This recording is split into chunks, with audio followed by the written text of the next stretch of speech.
Assalamualaikum warahmatullahi wabarakatuh. Bagaimana Bapak Ibu dan saudara sekalian kabarnya di rumah? Mudah-mudahan dalam keadaan sehat semuanya. Mudah-mudahan selalu dalam lindungan Allah, sehat-sehat selalu dan jauh dari sakit dan penyakit. Bapak Ibu sekalian, melihat kondisi alam yang seperti ini masih belum stabil dan banyak sekali dari kita dan saudara kita yang sakit, sehingga banyak juga yang memerlukan suplemen dari madu. Pesan saya, jangan sampai salah untuk memilih madu. Memilih madu itu gampang-gampang susah. Kita harus pastikan bahwa madu itu betul-betul murni, asli, dan tidak campuran.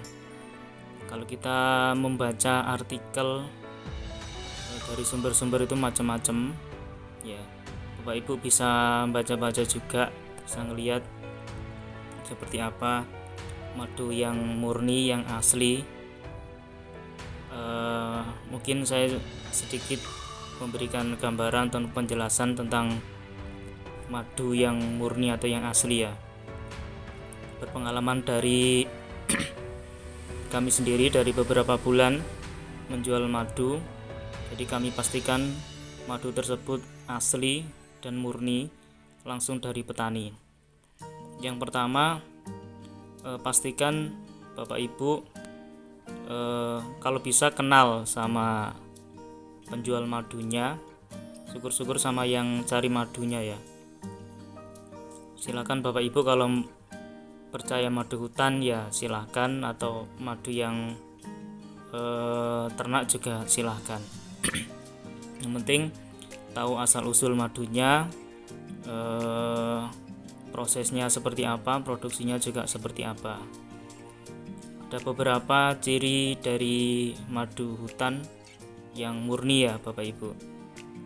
Tentunya yang pertama, kalau madu alami, madu hutan itu stoknya tidak banyak.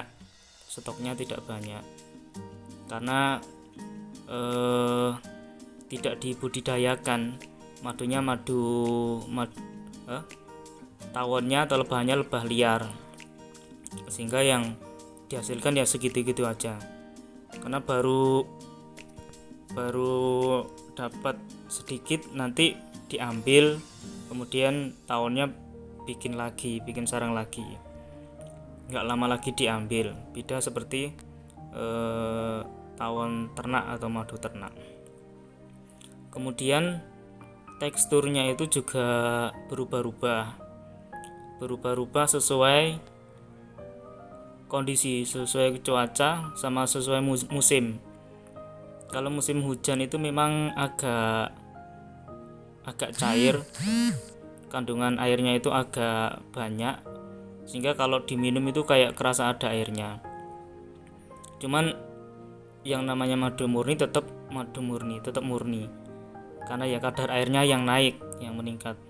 Kalau musim kemarau mungkin seperti ini ya, itu kadar airnya sangat sedikit, sehingga kental, betul-betul kental gitu.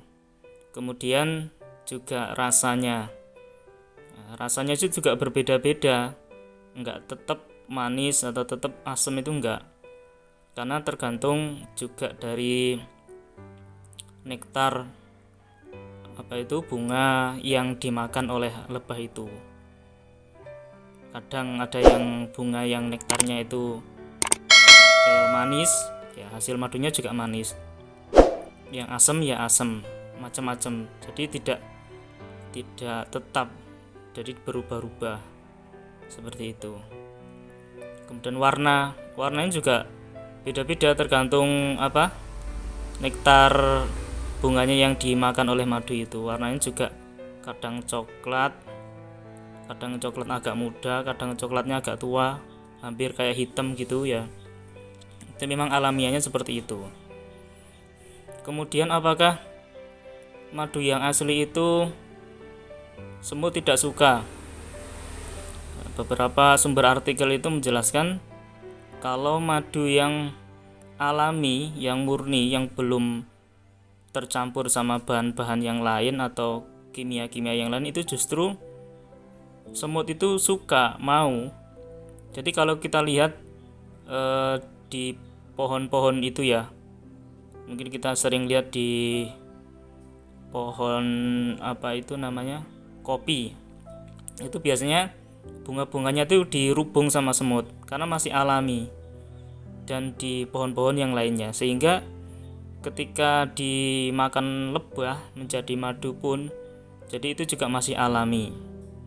Justru kalau sudah dicampur sama bahan-bahan kimia, itu semut tidak mau, karena mungkin ya berbau bahan-bahan kimia atau pengawet yang lainnya gitu ya.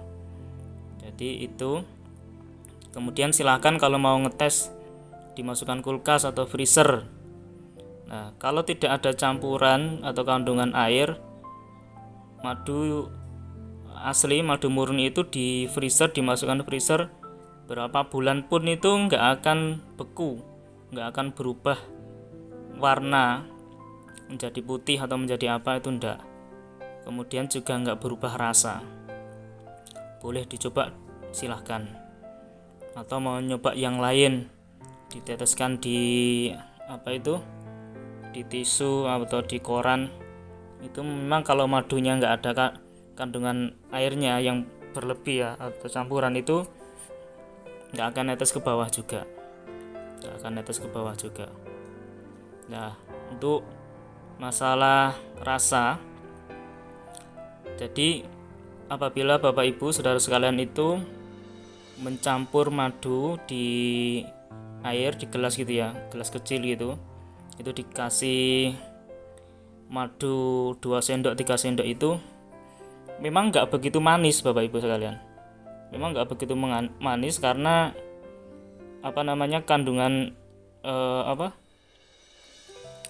gulanya itu sedikit dan masih alami. Kalau manis, betul-betul manis, itu ya perlu dicurigai apa ada tambahan pemanis atau apa.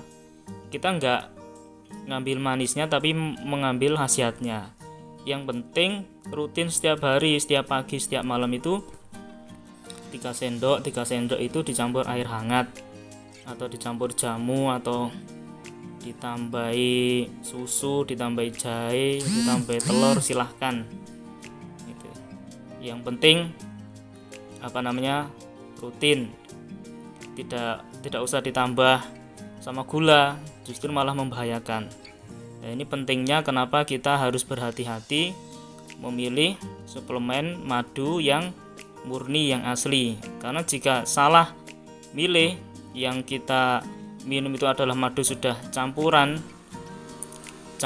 bahan-bahan yang lain, bahan pemanis atau yang lain, justru berbahaya buat kesehatan, bisa menaikkan kadar gula, diabetes, dan lain sebagainya.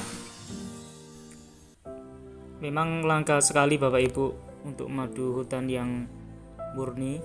Saat ini pun saya hanya melayani kebutuhan masyarakat umum, nggak sampai ke pabrik atau perusahaan, karena pabrik atau perusahaan, pabrik jamu dan lain-lain itu juga nyarinya madu hutan, dan sulit sekali stoknya, karena untuk memenuhi kebutuhan masyarakat aja yang madu hutan itu sangat terbatas.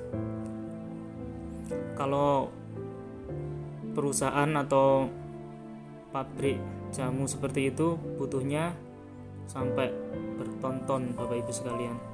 Kemarin juga ada yang cari dari pabrik madu sampai berton-ton untuk madu hutannya, ya stoknya nggak bisa banyak, nggak bisa memenuhi kebutuhan. Untuk kebutuhan masyarakat saja sangat terbatas. Maka saran kami, jika ada stok untuk madu yang murni, madu hutan, Bapak Ibu sekalian jaga-jaga di rumah untuk stoknya, paling tidak menyiapkan setengah liter atau 1 liter dalam 1 bulan. Jaga-jaga kalau stok madu di penjual habis, jadi di rumah masih ada persediaan. Kenapa kalau madu hutan murni itu harganya agak tinggi? Ya jelas Bapak Ibu sekalian, karena stoknya terbatas, kemudian nyarinya juga di hutan dengan resiko yang sangat tinggi, kemudian tidak bisa dikembangbiakkan, ya alami seperti itu. Makanannya ya dari alam, tidak bisa ditambah dengan makanan yang lainnya, lebahnya ya itu aja.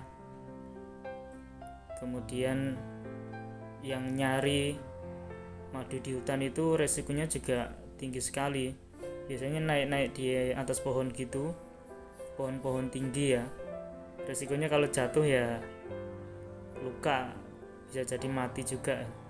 Makanya karena stoknya terbatas ya harganya memang agak tinggi.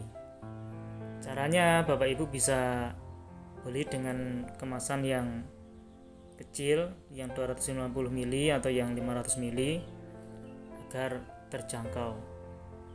Ya, kita cari kualitasnya Bapak Ibu sekalian, bukan hanya murahnya atau banyaknya, yang penting madu itu betul-betul murni, tidak dicampuri bahan-bahan yang lain, sehingga meskipun cuma sedikit yang kita minum itu manfaatnya sangat banyak.